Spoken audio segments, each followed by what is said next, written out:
Welcome to Dolphin Dive Daily, your go-to spot for everything Miami Dolphins. If you bleed aqua and orange, hit that subscribe button and join the pod. The Miami Dolphins step into their bye week, carrying that strange mix of relief and anticipation, the kind that only a team living on the razor's edge of a 4-2-7 season can feel. They just walked off the field with a gritty win over the Washington Commanders. The type of performance that doesn't magically turn a season around, but absolutely gives a locker room something to believe in. And now, with the schedule hitting pause, the Dolphins find themselves staring at maybe the most valuable opportunity they've had all year. The chance to get healthy. It's almost like the football gods finally looked down and said, "Okay, Miami, you've had your bad luck run. Here's a little reset button." And if Coach Mike McDaniel is to be believed, that reset button might bring a tidal wave of reinforcements back onto the field, just in time for a critical matchup against the New Orleans Saints on November 30th. When McDaniel met with reporters on Monday, he kept things vague. Normally, that kind of answer would frustrate fans, but this time his message had an unmistakably optimistic tone. "We're gonna have a good collection of guys coming back," he said. And even though he didn't elaborate, the fan base immediately started dissecting which injured Dolphins might finally be making their way back into the fold. Miami hasn't had a fully healthy roster since, well, honestly, it feels like forever.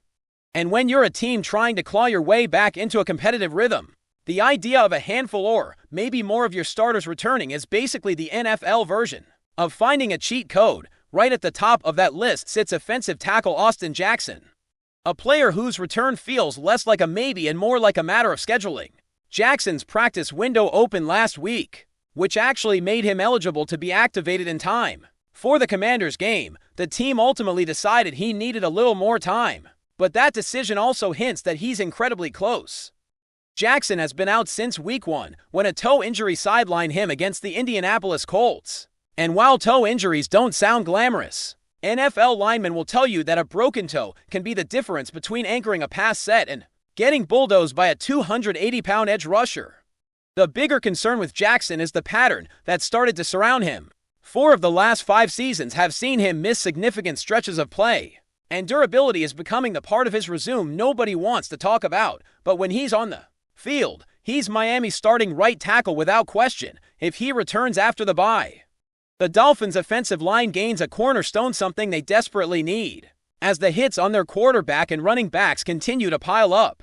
Right next to him on the list is guard James Daniels, another player Miami really hoped would be a tone-setting anchor along the interior. Daniels lasted just 4 snaps into week 1 before suffering a pectoral injury, a particularly cruel turn of events considering he had just finished rehabbing a torn Achilles. In order to be ready for the new season, you want to talk about emotional gut punches? That's one right there. The Dolphins brought Daniels in specifically to stabilize the guard position, which has been one of their recurring issues during the ups and downs of the past few seasons. His strength, his technique, his ability to handle power rushers, these were all things Miami needed desperately. His return seems possible, but because the team isn't actually practicing during the bye, it's not expected to happen immediately. Still, once he's cleared, the job is unquestionably his again. Miami's offense looks cleaner, more coordinated, and far more stable when a veteran like Daniels is in the trenches. Then there's the forgotten man of the roster, kicker Jason Sanders. Remember him? It feels like ancient history at this point. But Sanders injured his hip during warm-ups before the final preseason game and hasn't appeared in a single regular season contest. At first, the injury was labeled as something minor, a 5 or 6 week recovery, but here we are way beyond that initial estimate, and Sanders is still sidelined. Hip injuries for kickers can be deceptive. You think it's healed, and then the moment you release a full power kick, it flares up again. Miami hasn't needed to rush him because Riley Patterson has stepped in and delivered exactly what every team dreams of in a replacement: reliability. 17 made field goals on 19 attempts is the kind of consistency that earns job security even when the original starter is healthy. So while Sanders theoretically could return, it feels increasingly unlikely unless something changes dramatically. Still, you can't cross him off the list entirely, at least not until the Dolphins do it officially. On the more intriguing side of the injury ledger sits tight end Darren Waller, one of the most talked about additions to the roster last offseason. And not just because he came out of retirement to join the Dolphins. Waller's Week 7 pectoral injury landed him on injured reserve, sidelining him for exactly 4 games, the minimum required. Before a player can return, that means he's officially eligible to be activated this week. The question, though, is whether he's actually ready. There haven't been many updates on his condition, which adds an air of mystery to his status.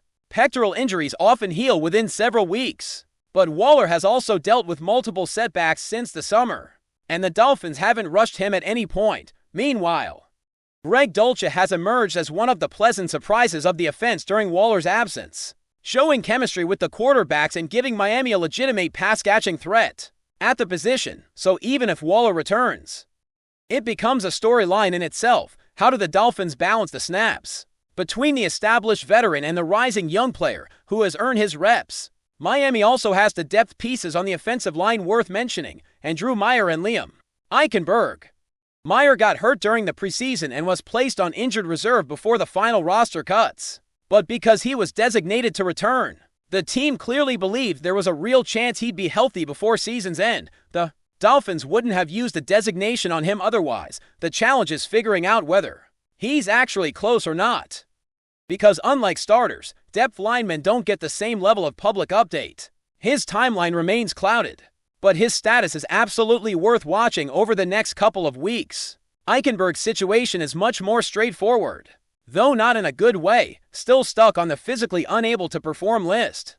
He hasn't practiced at any point this season after his preseason injury. McDaniel has openly admitted he's not optimistic about Eichenberg returning at all in 2024. And when a coach is that blunt, fans should take him at his word. A return within the next several weeks seems unrealistic, bordering on wishful thinking. But in a season where the Dolphins have needed every able-bodied lineman they can find, even the faintest possibility of his return still gets a mention. One defensive player who feels like a near lock to return soon is cornerback Rasul Douglas, even though he's missed the last 2 games with a foot and ankle issue. Miami chose not to place him on injured reserve. That alone is a huge indicator. Teams only avoid IR when they expect a player to be ready within a short window. The bye week arrives at the perfect time for Douglas, who has been one of the most physical and instinctive corners on the roster. His presence becomes even more critical now that Juju Brents is dealing with his own injury, leaving Miami thinner at corner than they would like heading into a matchup with a Saints offense that loves to test teams vertically. Douglas returning isn't just expected, it feels necessary, and that's why this bye week carries so much weight for Miami. Yes, the team isn't practicing. Yes, the standings won't change, but what could change dramatically and decisively is the health of the roster. This season has been a chaotic carousel of injuries, lineup changes, and next man up storylines. Getting back even half the players on this list would feel like upgrading from a Ford Pinto to a Tesla overnight. The Dolphins know they can't redo the last 11 weeks, but they can absolutely influence what the next stretch looks like. And if all goes according to plan, when they run onto the field against the Saints on November 30th, they'll look more like the team they were supposed to be, and maybe, just maybe, the team they still believe they can become. Still with us? Then show some love, hit that like button, and let us know in the comments. What's your take on the Fins this week? The world of professional football has been shaken to its very core. What was supposed to be another thrilling matchup between the Miami Dolphins and the Washington Commanders has now exploded into one of the most talked about scandals in recent memory. Sources inside both organizations are whispering about allegations so severe that the league has officially nullified the game. Fans, players, and analysts alike are struggling to process what this could mean, as the implications reach far beyond a single scoreboard or a single season. Rumors are swirling like a hurricane, and the air around this controversy is thick with tension, uncertainty, and disbelief. Those who were present, or even just near the stadium, are reportedly describing a scene that feels almost surreal, like watching the foundations of the sport itself being called into question.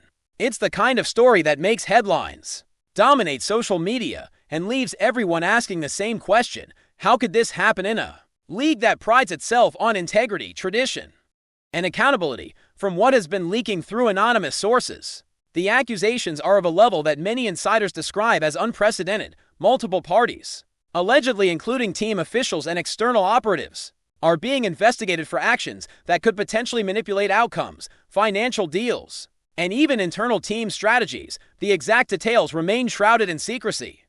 But whispers suggest a complex web of financial irregularities, secret communications, and covert agreements designed to influence both the players on the field and the decisions made in the front offices. Imagine a world where the very strategies, play calls, and personnel decisions could be driven not purely by sport, talent, or coaching acumen, but by clandestine motives, hidden agendas, and potential financial gain for fans who live and breathe football. This is like discovering that the very heart of the game might have been beating to a rhythm that wasn't entirely honest. The reaction from the Dolphins and the Commanders has been carefully measured publicly, but those close to the situation describe a storm behind closed doors. Team executives are reportedly meeting in emergency sessions. Legal teams are working around the clock, and coaches and players are caught in a whirlwind of confusion and frustration. Imagine preparing all week, pushing your body and mind to the limit, only to have your efforts potentially overshadowed by allegations that may have nothing to do with your performance at all.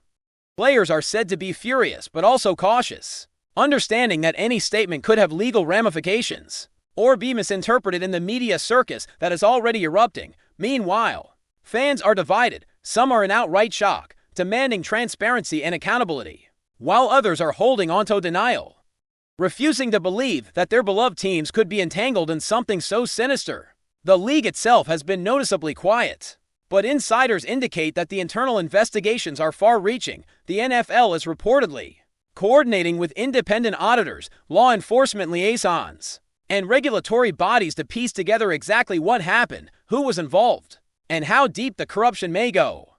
The complexity of the case is such that even seasoned analysts admit they've never seen anything quite like this. Allegations are not only about potential match manipulation but extend into areas like betting irregularities, conflicts of interest, and perhaps even criminal conduct. Every angle is being explored, from financial transactions to private communications, and from staff meetings to locker room dynamics. The narrative emerging suggests that what started as whispers in dark hallways has now become a full-blown saga capable of shaking public trust in one of the most watched and beloved sports leagues in the world. As if the scandal itself weren't enough, the ripple effects are already being felt across social media platforms. Fans are dissecting every leaked document, every photo, every rumor, turning Twitter feeds and Reddit threads into unofficial investigation rooms. Conspiracy theories are running rampant, with speculation ranging from insider betting rings to deliberate attempts to influence playoff positioning. Sports commentators are struggling to keep pace, as every new revelation seems to spark 10 more questions than it answers. The energy is electric, chaotic, and in some ways intoxicating because scandal, particularly at this scale, has a way of capturing the public imagination in a way no standard press release ever could. And yet, amidst the frenzy, there is a cautious note. Until official statements and findings emerge, the line between fact, rumor, and speculation remains razor-thin, adding to the intrigue. The financial implications could be staggering. Sponsors, broadcasters, and advertisers are reportedly monitoring developments closely, concerned about their own reputations and investments. Teams are at risk not only of fines and penalties, but also of broader consequences that could affect draft picks, salary caps, and organizational credibility for years to come. Insiders hint that the fallout could extend beyond just the two teams involved, potentially touching other franchises if patterns of misconduct or complicity emerge. For fans who thought of football as merely a game of strategy, athleticism, and passion, this revelation paints a much darker picture, one where money, influence, and corruption might creep into even the most sacred spaces of the sport. Perhaps most shocking of all is the human element.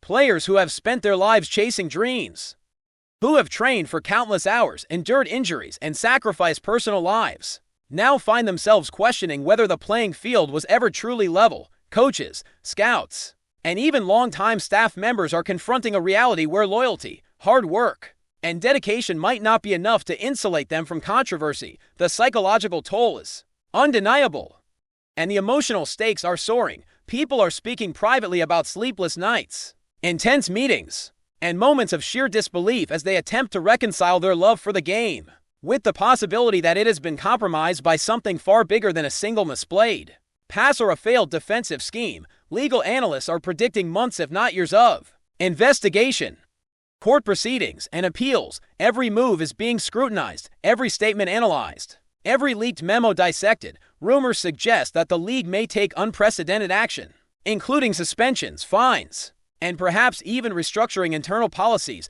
to prevent such a crisis from happening again. Some insiders hint at dramatic consequences for high-profile executives, while others speculate that this scandal could ultimately reshape the governance of professional football entirely. Amid all this speculation, one thing is clear: the Dolphins versus Commanders controversy is no longer just a story about a single game or two teams. It has become a saga that questions the very fabric of integrity, trust, and accountability in modern sports. For the fans, the fallout is as much emotional as it is practical.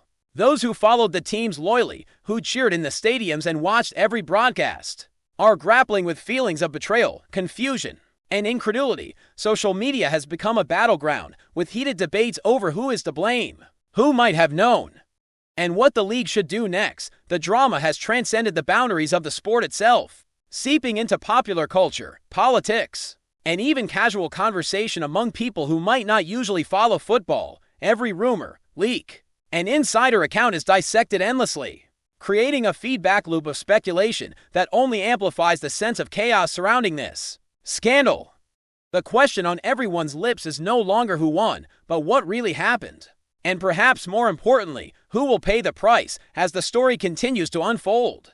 The Dolphins versus Commanders scandal is already being described by some as a watershed moment in sports history. It is a cautionary tale about ambition, greed, and the fragility of trust in high-stakes environments. What started as a single game between two well-known teams has now evolved into a global conversation about ethics, transparency, and the responsibilities of those who hold power in the sporting world. While official findings remain pending, the ripple effects are undeniable. Analysts, fans, and insiders alike are bracing for further revelations, knowing that the scandal is far from over, and that each new detail could redefine the narrative yet again. Football may never look the same, and the Dolphins and Commanders, along with the league itself, will be under the microscope for months, perhaps years to come. One thing is certain: in the world of professional sports, the fallout from this scandal will be remembered, dissected, and debated for a long, long time. That's a wrap for today's dive. If you're loving the content, share it with a fellow Dolphins fan. Hit subscribe and turn on notifications so you never miss a splash. Fins up!